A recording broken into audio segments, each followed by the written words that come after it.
we go.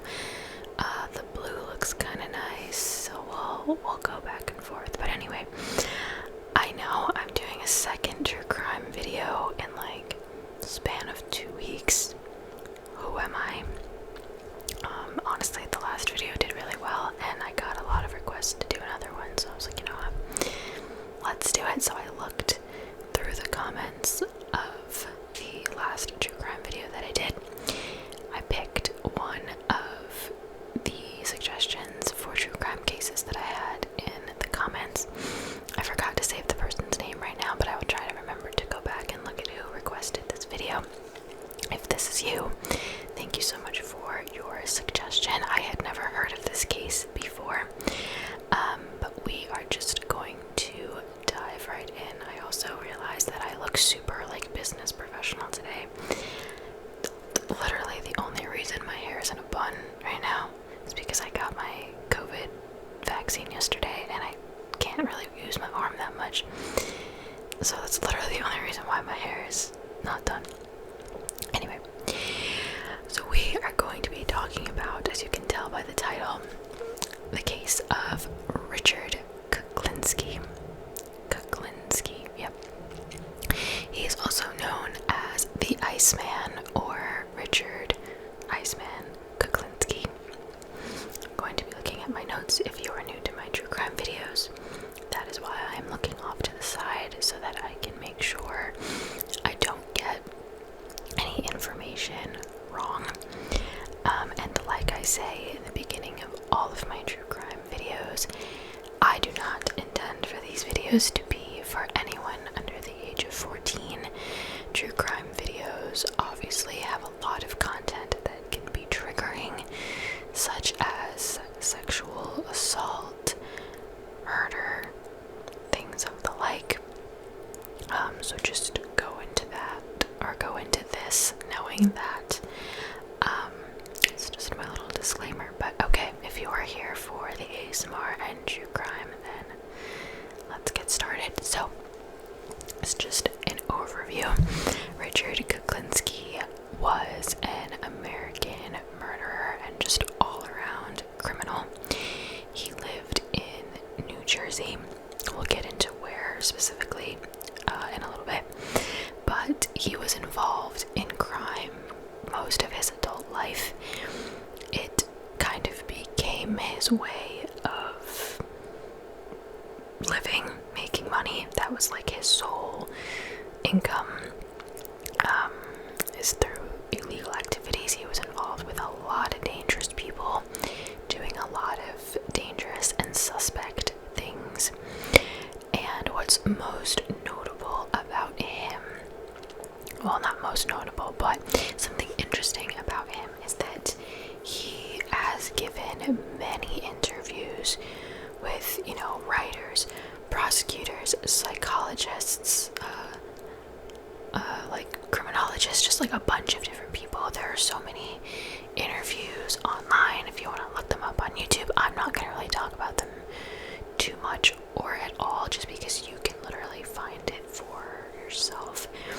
And we're gonna just talk about things based on the research that I found. But after he was arrested and put away for good, he was very open about the things that he did, and he claimed to have killed anywhere from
Western Railroad, if you know what those are, where those are.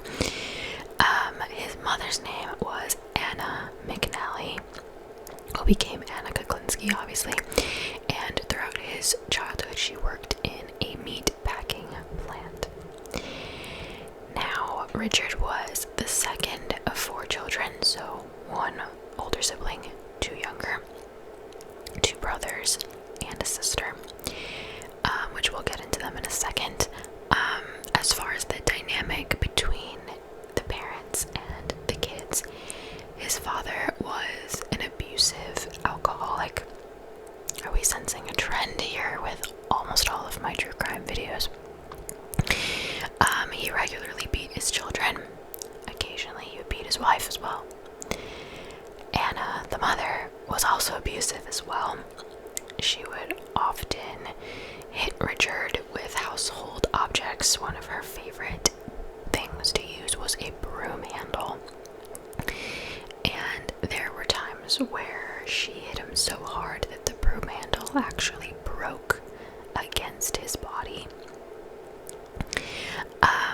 His father would, for periods of time abandon the family and periodically would come back, pop his head in. He was always drunk, and his returns were often followed by more beatings. Now, as far as the siblings go, Richard's older brother was named Florian, and when Florian was 7 years old, he actually passed away due to injuries inflicted on him by his father. The family had lied to authorities and said that Florian had fell down a flight of stairs, and that's how he died. How they were able to, I feel like the injuries from a beating and the injuries from falling down a flight of stairs might look a little different, so not sure how that really went, but that's what they did. And very shortly after Florian's death, that was when the father abandoned the family for good. So that's so sad. His younger sister was named Roberta. Don't really have much information on her. And then the youngest brother's name was Joseph. And later on in life, he was convicted of sexually assaulting a 12-year-old girl in the year 1970. And then he took her life by throwing her and her pet dog off of the top of a 5-story building. And later in life, after all was said and done with Richard, and he was arrested and whatever, and was asked about his family life, when talking about his brother Joseph, he just said, "We come from the same father." So, you want to talk about your daddy issues? There you go. As far as Richard's family life when he got older, I don't have specifics as far as names and dates and stuff, but he did have a wife, and he had children. They lived in the county or the suburb of Dumont, New Jersey, and apparently they knew him as a loving father and a husband who provided for his family, but they also said that he was abusive at times and he had a temper. So how you could be both, I'm not 100% sure, but whatever. And again, after all was said and done, the family stated that they were unaware of his criminal activity, which again raises questions for me, because I'm like, well, what did you think your husband was doing? What did you think? You didn't ask, hey, how are you making money? You know what I mean? Well, okay, well, you know what? Actually, there's a way around that, but we'll get into that. That I'm just realizing. Okay, so fast forward to the mid-60s. So Richard is about, in his 30s, and he started working at a Manhattan film lab. So I guess that's where she thought he was working. Okay, but it was at that film lab where he had access to a bunch of master copies of films. And so he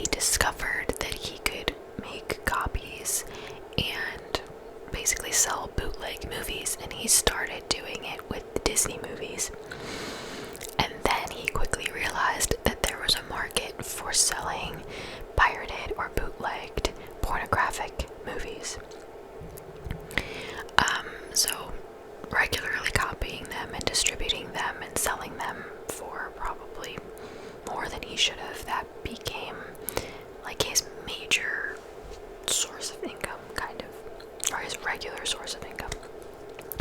There was one time where he was arrested for passing a bad check, and he was taken in, he was photographed, he was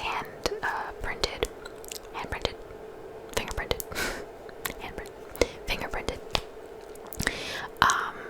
but they dropped the charges. He promised to pay back what he owed, and they let him go. But he was like in the books, and that was the first and only time prior to the murders that he was involved with the law at that time. And then as he began selling these illegal things, he began to sell more illegal things, and through this little side business that he had, this is where he met almost all, if not all, of the men that he murdered through this illegal business. And then he became also part of a burglary ring with a few members that I'm going to name a few of them because they're going to come up later. Their names were Gary Smith, Barbara Debner, Daniel Debner, and Percy House. So just a few important people to know. So selling the pirated things, the burglary ring, at one point he was involved with the mafia as like a hitman. So just a lot of illegal activities. Alright, so now let's start to go into the murders that he committed. So the first man that he killed was named George Maliband, and it took place on January 30th, 1980. George was meeting up with Richard in order to buy some tapes.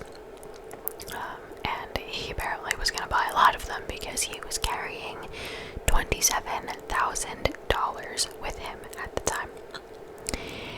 And that was the last day that he was seen alive. His body had been shot multiple times and was found in a 55-gallon, the website called it 55-gallon drum. If you're like me and didn't know what that meant, it's just a barrel. It's a big metal canister barrel. You've seen them, tank, drum, whatever you want to call it. And Richard actually cut the tendons in George's legs in order to get him to fit in the barrel. The next person that he took the life of was named Paul Hoffman, and this happened in 1982.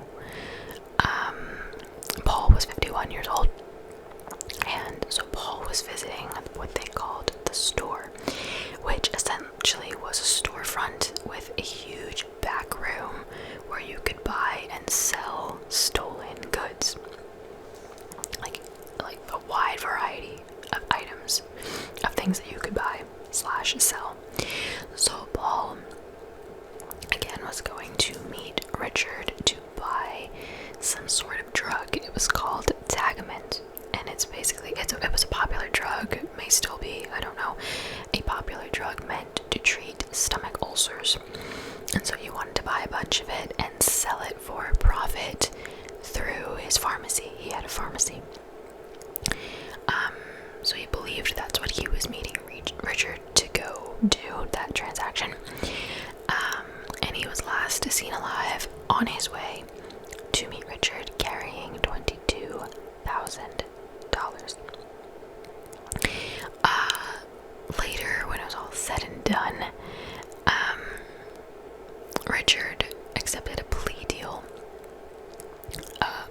where he admitted to killing Paul, and he killed Paul on April 29th, 1982. And we'll get more into like the legal stuff, the trials and all that towards the end of the video. Okay, so before we get to the next person that he killed, although I think there were people that mentioning, but these are just like the most notable, I guess, in the article that I was doing my research on. So, to give you a little bit of background on the next person we're going to talk about, so at this time we're like in the early 1980s, right? And Richard's burglary ring, this little gang that he had, was starting to gain a little bit more attention from police. They were under more scrutiny. Members were, slowly starting to get arrested here and there, and they were starting to talk, and they were starting to name names. So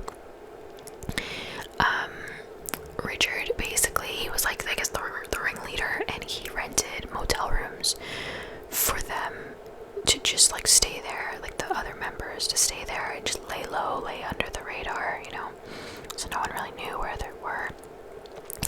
And one of the members who I mentioned before, Gary Smith, he was one that out of everyone kind of didn't follow directions and didn't lay low. I think one day where he was supposed to be staying in the motel, he left to go see his daughter or something like that, and Richard found out, and it came out later from Barbara Debner. She kind of threw him under the bus, and she said, well, Richard said that Gary had to be killed because he wasn't being careful. So one day Richard laced a burger of Gary's with poison, and then as he started to kind of like get sick, Daniel Debner, the other member, stepped in and strangled him with a lamp cord. Now, authorities said had they just let the poison just do its thing, it would have been a little more inconspicuous, but because he had a huge like mark around his neck, it was obvious that he had been strangled. The poison could have been anything, you know what I mean? But the lamp cord kind of gave it away that he was for sure intentionally murdered. His body was placed in between the mattress and the box spring in that motel room, and they just left them there. And as days passed, more patrons would use the room, and they smelled like a weird smell, but no one thought to look under the mattress. And eventually, after multiple complaints, finally the manager went in the room and did a full search and found the body where they had left it. So that was the story of Gary. Speaking of Daniel Debner, he is the next one that lost his life as a result of Richard's actions. This happened in 1983 in Burnenfield, New Jersey. So for some reason, I couldn't find like the exact reason why Richard killed Daniel. Mind you, Daniel was one of the members of the burglary rings, and they were kind of like associates or partners or whatever. So I'm not 100% sure what went down there, but I do know that he lied about it to another one of his associates. I don't know his first name, but his last name is Patterson, so we're gonna call him Patterson. He did not confess to him that he had killed him. He said, Daniel was in trouble with a lot of people and was in trouble with the law, and someone must have came and found him and murdered him. So that was the story he went with. He had Patterson help him dump the body. He was like, we can't call the police because, we're kind of on thin ice, sort of, kind of. We don't want to attract any attention, so we gotta just do away with the body. That was his argument. So Patterson helped him, but then Richard mistakenly told another associate that he had killed Daniel. So the secret was kind of out, and that later would be a mistake on his part. But anyway, how they dumped the body, they wrapped the body in green garbage bags and dumped him in a wooded area. And a cyclist was just minding their business, going for a ride, and came across the body. He was strangled yet again and possibly poisoned. He had no self-defense wounds anywhere, and he was he was in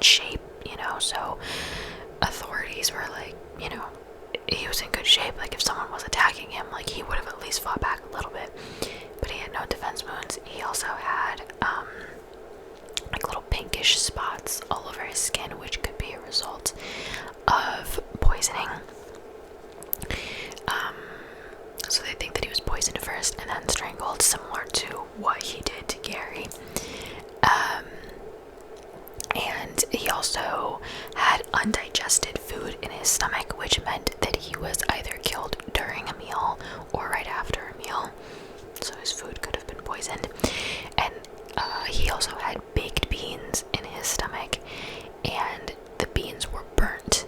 So that means that it was most likely a homemade meal, because a restaurant wouldn't really get away with serving burnt food, you know? So all of that led detectives to believe that he was most likely poisoned by whoever he was with and strangled. So this was the third associate of Richard's to be found dead at this point. So now things are looking a little fishy, because it's clear that they all have a common denominator, which is Richard. So now we're going to talk about a man by the name of Louis Masquet. I hope that's how you pronounce it. So he had been killed by Richard 2 years earlier, but it took him 2 years to be found. So he was killed on July 1st, 1981. Louis was, surprise, surprise, supposed to meet Richard, to do a legal transaction. He was going to buy a bunch of blank VHS tapes, like a lot of them. He had $95,000 on him, so they were going to do a big business deal. On September 25th, 1983, his body was found in Orangetown, New York. He had been shot in the back of the head. Now, Richard kept Louis's body in a freezer for 15 months. And then 15 months later, he went back, got the body, wrapped it in garbage bags, and attempted to dump it. He did not allow the body to thaw all the way. There were still like crystallized pieces of ice in his body that they found when doing the autopsy, and it's because he put them in garbage bags, which are insulated, so it made it a lot harder for the body to melt completely, or thaw completely. He was also wearing the same exact clothes that he was wearing the day he was missing, identified by his wife and his children. And so basically, this is one where Richard's nickname, the Iceman, comes in. And two, he did it to basically disguise how long Louis had been dead. I don't know. Alright, so there were more people, I'm sure, that were murdered. I didn't write down information on all of them. I will name a few more names as we go, but for now, let's get into the investigation and the arrest of Richard. So there was a detective by the name of Pat Kane, and he started building a profile on Richard. He had an informant who was kind of close to the burglary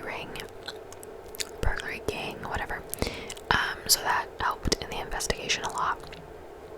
So now Richard was linked to a whole bunch of homicides at this point. There were 5 of them at this point, like I said before, and he had been the last to see them all alive.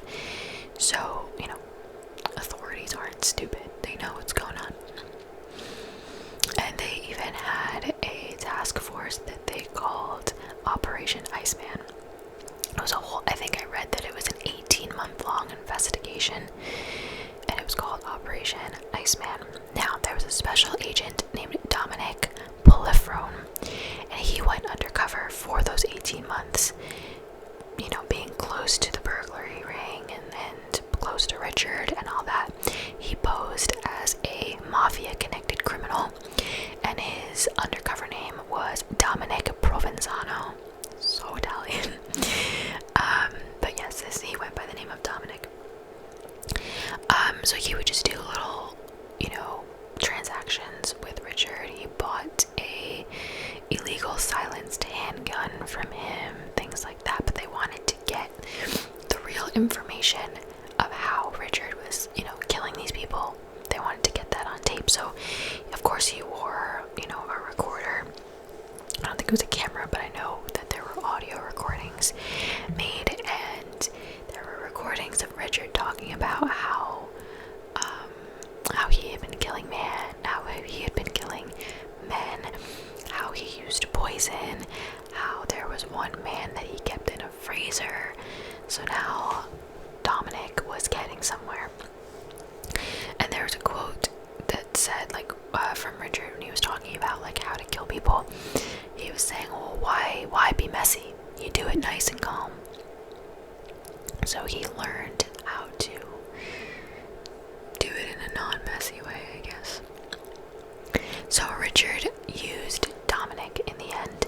He asked him if he could get him pure cyanide poison to commit another murder. So Dominic was like, yeah, I got you. He ended up giving him something. It was not real poison.